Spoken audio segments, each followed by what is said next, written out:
This is Kast Card, and this is my daily spending device.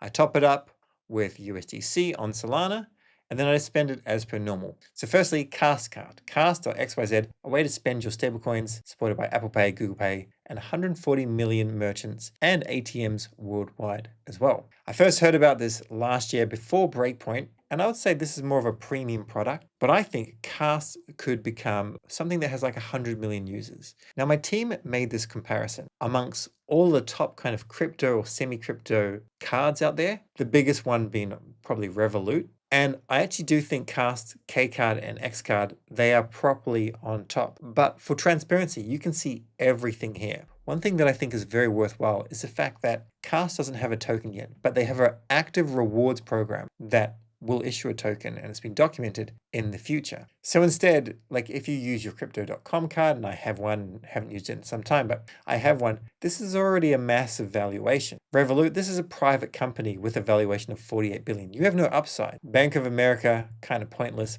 plus it's kind of expensive when you're using transaction fees outside of the US. Gemini, it's US only. Seems pretty cool, but once again, there's just no upside with the potential of tokens. The token side is speculative, but I'd much rather have some tokens in a product or a dApp or a company that I think has so much product market fit, as opposed to just using something and getting a tiny amount of a reward or paying a small fee. Nexo, same thing, their token's been out since before 2020. Flocky, cool idea, but the token's already out. Solcard, there's no KYC needed here. Bybit, there's no upside. And MetaMask, there's speculative upside, but it doesn't work with Solana. So let's have a look at what the options we have. K-Card and X-Card. So this is essentially free, and this one you have to pay for. If you use my code, SebMonty, you get 20% off, brings it down to $800 a year. But then you get more reward points. The reward points are just, they're growing, and they will translate or transition into a token in the future.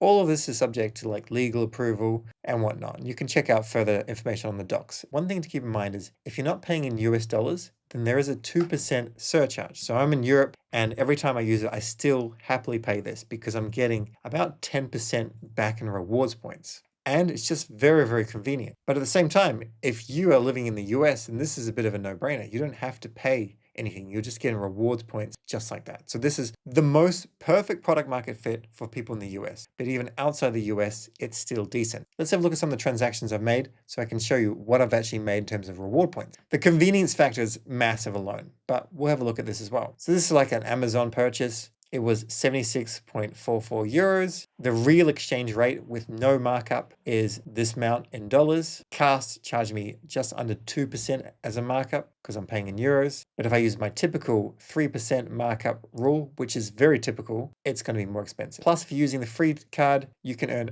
up to 6% in rewards. However, the rewards points, they're going to get lower and lower closer to token generation events. So a good idea to get involved now. Right now with my black card, I'm on around 10%. I went through multiple transactions. It was around 2%. I guess it just depends at that exact time how it's kind of worked out. I'm unsure. But the points earned is decent, and the convenience factor is just unreal. This one was in Australian dollars, and this one was a little bit different, bit of a strange one, but basically it is still worth it. This one here as well. So this is how it looks. You've added the card to your Google Pay. You just tap and then tap it on the FBOS terminal, and then it's going to do its transaction. This is in euros. And then it's going to give me two options. First option is, do I want to pay in US dollars or do I want to pay in euros? But you'll notice with this terminal, it has a markup percentage of 5%. So I'm definitely not pushing USD. I've noticed this in England as well. It's just way too high. It's just silly. 5% is just stupid. So instead, I tap on euros, and the next thing I tap is 2 to reject their conversion. I don't want anything to do with their conversion. I will pay euros. Happily, I'll pay euros, and then Kast does all the background stuff. And instead of paying 5%, I pay 2% for the conversion. Now let me talk you through the app a little bit. So you've got your receive button. If you tap on your receive button, you're going to see an address, of course, on-chain transfer as an example. You can go with different networks. So Ethereum, Polygon, Tron, and Solana. And you can go with USDC. There are other stablecoins out there as well. Personally, I just go Solana and USDC. And then you've got your transactions down here. You can tap on this to see all of your transactions. You can see a few things here from Amazon, and I'm off to Dubai, so staking rewards conference. And in your top right is your notifications panel. And this is very, very handy because sometimes you book like a flight or whatever, and it needs you to approve it. as opposed to like opening a bank account and approving a transaction there. You just go in here and then there will be a prompt saying, do you approve this? And then you just have to tap approve and then put in your fingerprint or do your Face ID. As you can see from here, I'm earning like 10% in rewards points, 10%, 10%, 10%, and they all go into my rewards points kind of kitty, which I'll show you in a second. Next to your notification panel, you've got your cards. So you can add additional cards if you want. I've got one frozen card there, which I stopped using, and I've got a couple of K cards. And then my main card that I basically always use is my X card, the black one. The hamburger menu on the left, we just have normal things, refer, security, limits. You can actually buy like a Lamborghini if you want. There is like $100,000 limit, but if you contact customer service, then that can be increased. If you make it big time in the trenches, you can go and buy your Lambo. I wouldn't suggest it, but you can do it if you want. If you're going to do it though, you should film it. Everything's pretty standard and it uses your mobile phone number to log in, and you can add two-factor authentication as well, which I suggest. The next tab is refer a friend if you want to generate your own referral code, or of course use mine. Then we've got Kast points, so you can see I've been generating some Kast points just by using it, a couple of referrals as well. And finally, the last tab is concierge. Typically, I just use WhatsApp when I have a problem and it's solved pretty quickly. But you can use WhatsApp, WeChat, Telegram, or email if you like. The other thing is if you've got too much money in your Kast account and you need to send it somewhere else, just tap on send, and then you can go ahead and you can transfer it out to a crypto wallet. Or you can set it up as a bank transfer as well. You can also withdraw money at ATMs. There is a fee, but still the fee is lower than what I've paid with my traditional Web2 banking service. The fee doc is below as well. So why am I like properly bullish on this? Well, I think it's kind of obvious. If you dealt with Web2 banking, it's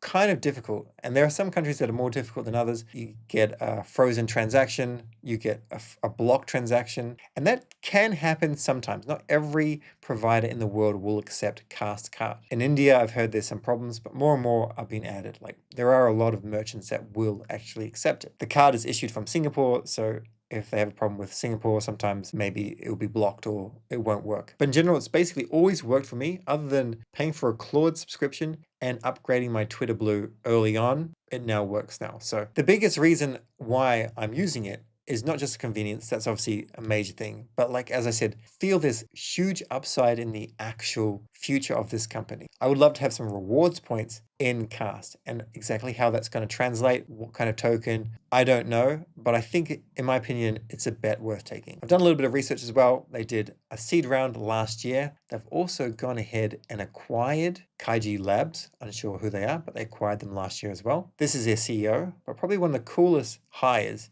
is actually their new marketing exec. And this is Zach. Previously was a Phantom intern and marketing at Phantom, and before that, Google. In 2017, if someone managed to bring this to market in this kind of state, it would have had an insane valuation, like Crypto.com actually has. At the end of the day, I think Kast has the best product market fit. It's very, very convenient. I use it literally every day for everything, all the time. It's so much simpler than everything else I've tried. And I hope they're very, very successful. And I hope their rewards points system ends up really aligning like the early users and the community. And it certainly could happen.